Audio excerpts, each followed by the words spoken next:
दोस्तों बकेट में लगा हुआ है जो गुड़हल का पौधा आप देख पा रहे हैं, ये 6 वर्ष पुराना पौधा है। इसके बावजूद इसमें बहुत ही अच्छी फ्लावरिंग हो रही है। आप देख पा रहे हैं कि फूलों का साइज कितना बड़ा निकल कर आ रहा है और कलर भी कितना अच्छा खिल कर आ रहा है और इसकी जो पत्तियां हैं कितनी हेल्दी हैं और ग्रीन है। कोई भी ऐसी ब्रांच नहीं बची है दोस्तों जिसमें अच्छी मात्रा में कलियां ना बनी हों। अगर आप चाहते हैं कि आपका भी गुड़हल ऐसे ही सालों साल खिलता रहे और बड़े-बड़े साइज के फूल आते रहें, पौधा स्वस्थ रहे, तो प्लीज़ आज का वीडियो पूरा देखें क्योंकि आज के वीडियो में मैं वो सब बातें शेयर करने वाली हूँ कि कैसे मैं अपने पौधे की देखभाल करती हूँ, क्या-क्या फर्टिलाइज़र देती हूँ। तो दोस्तों वीडियो पर अंत तक बने रहें, बिना स्किप किए पूरा देखें और जानकारी अगर पसंद आए तो लाइक करें, शेयर करें। चैनल को अभी तक सब्सक्राइब नहीं किया है तो प्लीज़ चैनल को भी सब्सक्राइब करके बेल आइकन को प्रेस कर लें ताकि सारे अपडेट्स आपको मिलते रहें। नमस्कार दोस्तों, स्वागत है मेरे YouTube channel gardening with Poonam में। दोस्तों मेरे पास गुड़हल के कई पौधे हैं जो कि मैंने कटिंग से ग्रो किए हैं। मैंने एक भी पौधा नर्सरी से नहीं खरीदा। ये जो आप देख पा रहे हैं ये तो सबसे पुराना पौधा है, 6 वर्ष पुराना पौधा है जो कि अच्छी खासी फ्लावरिंग दे रहा है।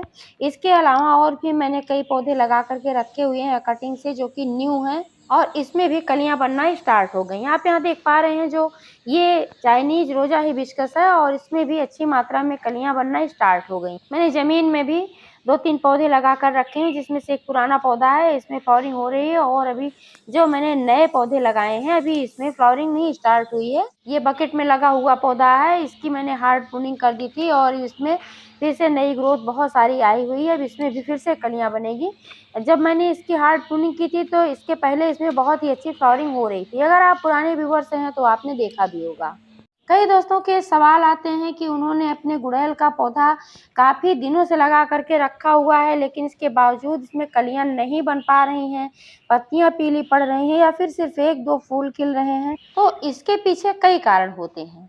अगर आपके पौधे को पर्याप्त धूप नहीं मिलती है, पर्याप्त न्यूट्रिएंट्स, माइक्रो न्यूट्रिएंट्स नहीं मिलते हैं, पोषक तत्व यानी कि नहीं मिल पाते हैं या फिर आपके पौधे में किसी प्रकार का संक्रमण हो जाता है, पानी की अधिकता या पानी की कमी होती है, तब आपका पौधा ठीक से चलता भी नहीं है और ना ही अच्छी फ्लावरिंग दे पाता है।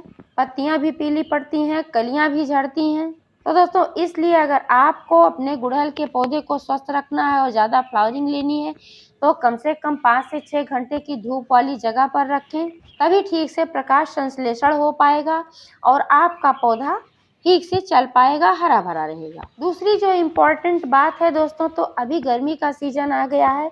इस सीजन में आप दोनों टाइम वाटरिंग कर सकते हैं क्योंकि पौधे की मिट्टी में नमी को बना करके रखना आवश्यक होता है।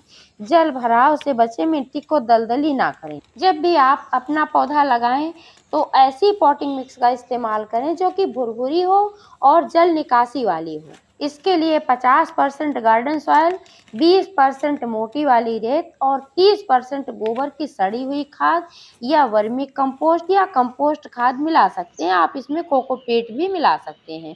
कोकोपीट मिलाने से क्या फ़ायदा होता है, जो पोषक तत्व मिलते हैं सो अलग मिलते हैं।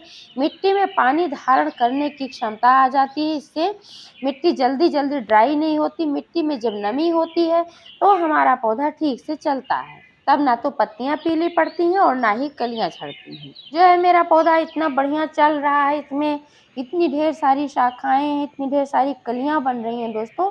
तो इसकी मैं वर्ष में एक बार हार्ड प्रूनिंग जरूर करती हूँ। इससे क्या फ़ायदा होता है कि हमारा पौधा न्यू हो जाता है। इसमें जब नई नई शाखाएं आती हैं तो नई शाखाओं पर भी अच्छी मात्रा में कलियां बनती हैं और यहीं पर फ्लावरिंग होती है। पुरानी जो शाखाएं होती हैं उसमें उतनी कलियां नहीं बनती हैं। बीच बीच में आप इसकी सॉफ्ट प्रूनिंग भी कर सकते हैं। जहाँ से आपने फ्लावरिंग ले लिया है, अगर जिस शाखा में कली नहीं है उसकी आप प्रूनिंग कर सकते हैं।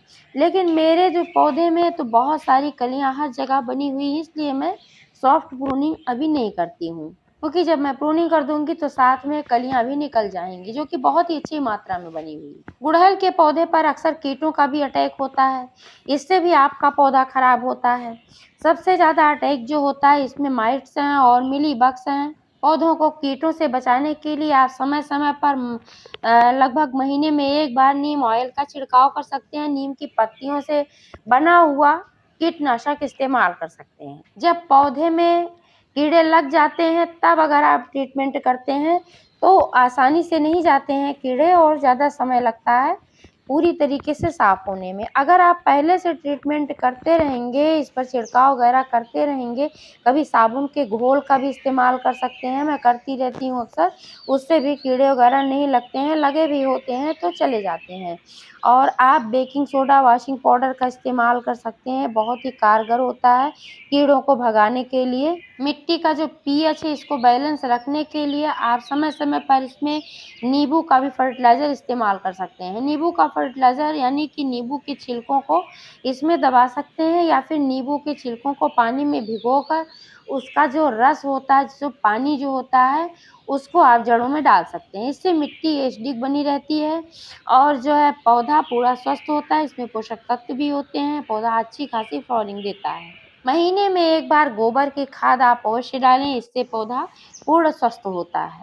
1 या 2 वर्ष में आप पौधे को रिपोर्ट करें। अगर आपका पौधा ज़्यादा बड़ा है, रिपोर्ट नहीं कर सकते हैं, तो 2/3 मिट्टी तो कम से कम गमले से निकाल लेना चाहिए और इसमें दूसरी अच्छी पॉटिंग मिक्स फिर से भरना चाहिए। गुड़हल के लिए चाय की पत्ती का भी फर्टिलाइज़र बहुत ही अच्छा होता है। आप इसमें कॉफ़ी पाउडर का इस्तेमाल कर सकते हैं, क्योंकि चाय की पत्ती जो होती है इसमें नाइट्रोजन, पोटेशियम, फास्फोरस अच्छी मात्रा में पाया जाता है, जो कि एक एनपीके का काम करती है और कॉफ़ी पाउडर में भी ये सारे पोषक तत्व पाए जाते हैं।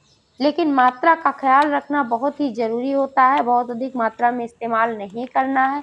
अगर आप छानी हुई चाय की पत्ती का इस्तेमाल कर रहे हैं, तो आप ज़्यादा इस्तेमाल करें क्योंकि उसमें उतना पोषक तत्व नहीं रह जाते हैं।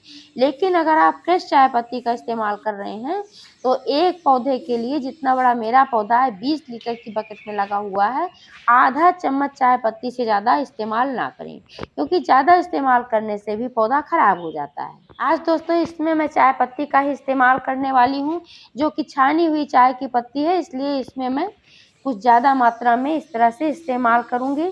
सबसे पहले मिट्टी की गुड़ाई करके मिट्टी को लूज़ कर लेना है और इस मिट्टी में फिर इस फर्टिलाइज़र को मिला करके इसमें देना है ऊपर से पानी। तो दोस्तों इसी तरीके से मैं अपने गुड़हल के पौधे की देखभाल करती हूँ। उम्मीद करती हूँ कि आपको भी समझ में आ गया होगा। इस तरह से अगर आप भी अपने पौधे की देखभाल करेंगे, समय-समय पर ऐसे ही फर्टिलाइज़र वगैरह देते रहेंगे, तो आपका भी पौधा सालों-साल चलता रहेगा, क्योंकि गुड़हल का जो पौधा होता है, अगर ठीक से देखभाल होती है तो 20 से 25 साल तक एक ही गमले में चलता रहता है। तो दोस्तों जानकारी कैसी लगी कमेंट करके अवश्य बताइएगा। पूरा वीडियो देखने के लिए बहुत-बहुत धन्यवाद।